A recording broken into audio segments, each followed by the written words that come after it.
Hello and welcome to another May Arts video tutorial. My name is Britta Spiderski and I'm doing a video for our May Arts and Graphic 45 week on the May Arts blog at mayarts.com/blog.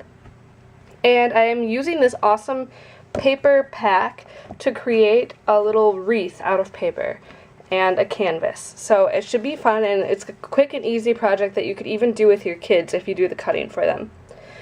So I have this paper crafting paper Christmas Emporium from Graphic 45, and you have all these wonderful double-sided sheets in here, 2 of each pattern, and I picked out about 5 or 6 sheets that I want to use, and these are going to be the colors of my stars that make up my wreath.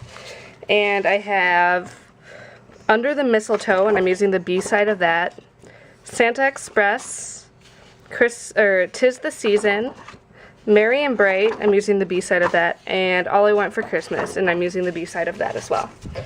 And then I also picked out this paper from the collection as well, and it's this gorgeous note paper. And it has Deck the Halls and Away in a Manger, and I thought this would be a really nice background. So I just went around with some distress ink. I used walnut stain and tea dye and my blending tool and just added a little bit of distressing to the edges. And I also cut off like a 1/4 inch because my canvas is 12 by 12.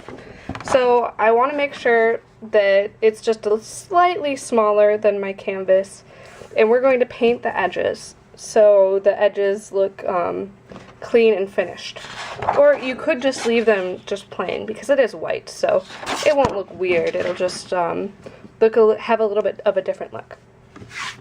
So I'm going to start out with my canvas. This is a canvas board that I got probably from Walmart a while back, and I just had it in my stash, so I decided to use it. Ideally, I think you'd want to use one of the canvases that has, that's an inch tall or a 1/2 inch tall. That way it'll stand away from the wall a little bit, but you can also put something like this in a frame, and that works. So I'm going to be using my paint dauber from Jenny Bolin, and I'm actually going to use the middle of my canvas. This won't show in the end. I'm going to use that to get it started, and then I'm just going to go around the entire edge of my painting with the dauber, and I'm going to even just kind of stipple it on the edge. And it's just important to get that 1/4 inch on the outside and go all the way around. And this is brown sugar from Jenny Bolin, by the way. So I'm going to go all around this canvas and let it dry for just a couple of minutes, and then I'll be back in a second.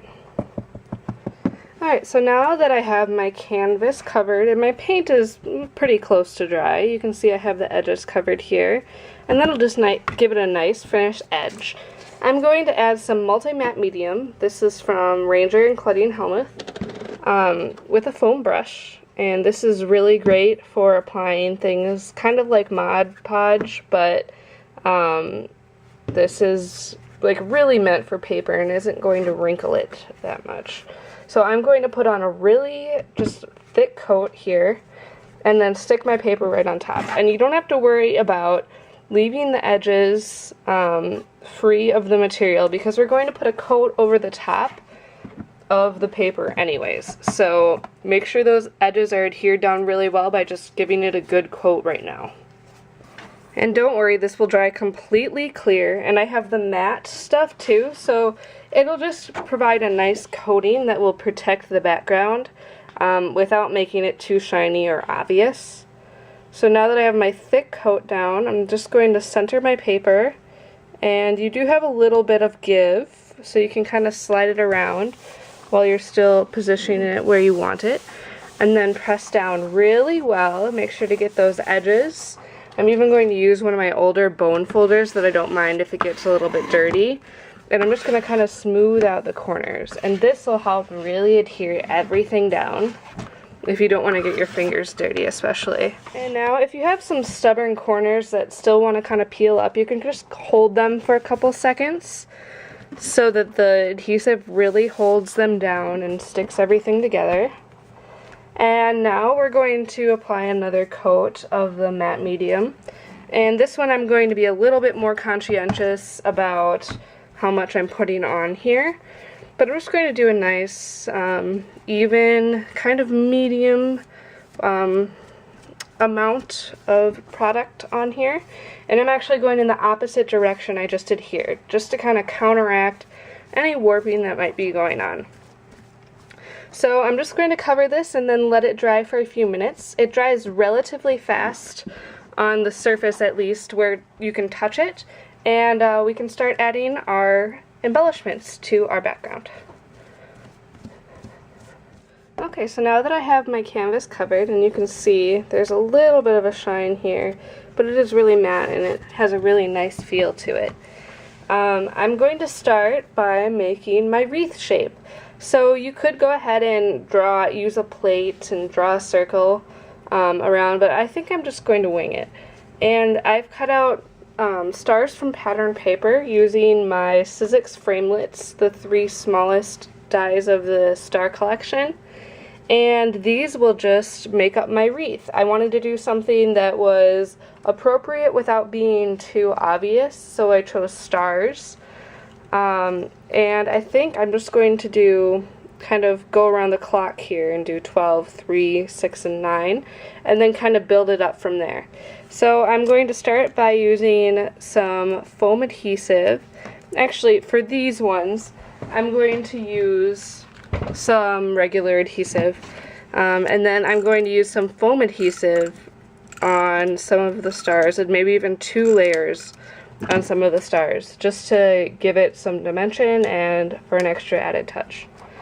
So I'm just going to go ahead and adhere these down.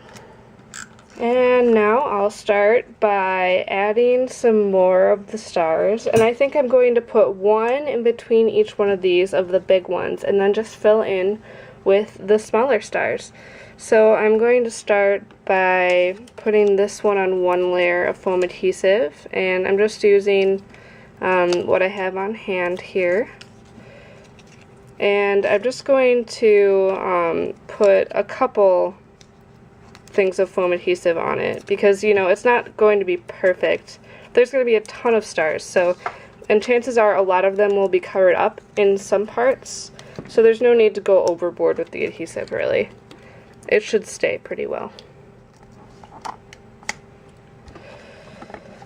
Okay, and now I'm just going to continue around my wreath by adding a whole bunch of these stars in. So I might start out with one right here and just keep going around. And I think I'm going to do a couple at a time of the same color, just so I can kind of keep track of the amount that I've added on.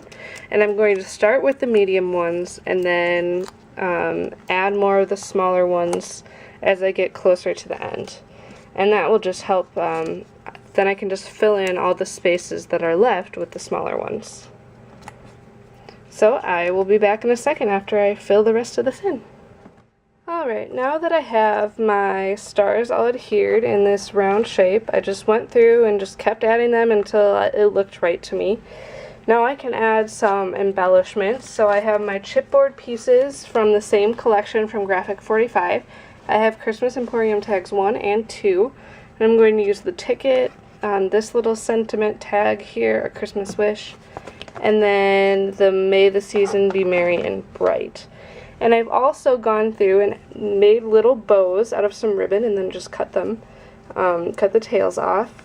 And this is SK25 1.5 inch wide ribbon from May Arts, and it's their silk ribbon, and it just ties like a dream. So the only trick with this is just kind of fuss with it until you get it right and then pull it really tight. So I'm going to go ahead and add these. I'm going to use some Zots from Thermoweb, and these are just really sticky 3D globs of adhesive, and this will just help us give some dimension to our little bows. So I've kind of planned out where I want to adhere them here, and then I'm just going to adhere down my chipboard pieces in the same way. And I've also inked these edges with some walnut stain distress ink too, just to kind of make them go in with the distress look of the canvas. So I'll be back in a second after I adhere these down. Alright, so I've added everything down, and I even added a couple pearls. These are from Hero Arts, just as a little touch around the wreath for a little bit more shine. And I might even go back with some stickles or glossy accents and add a little bit more shine, but for now I'm liking the way it looks. So, I hope you enjoyed this little quick tutorial on making your own wreath out of pattern paper. And I think the patterns from Graphic 45 work really, really well for something like this because they really pop off that background of the text music paper. And it looks really cute. So, I'll definitely be hanging this up in my house for this holiday season. And I hope you make something like this for your home. So thank you very much for watching, and once again check out the Mayarts blog at mayarts.com/blog for more information. Thank you very much for watching, and I will catch you again next time.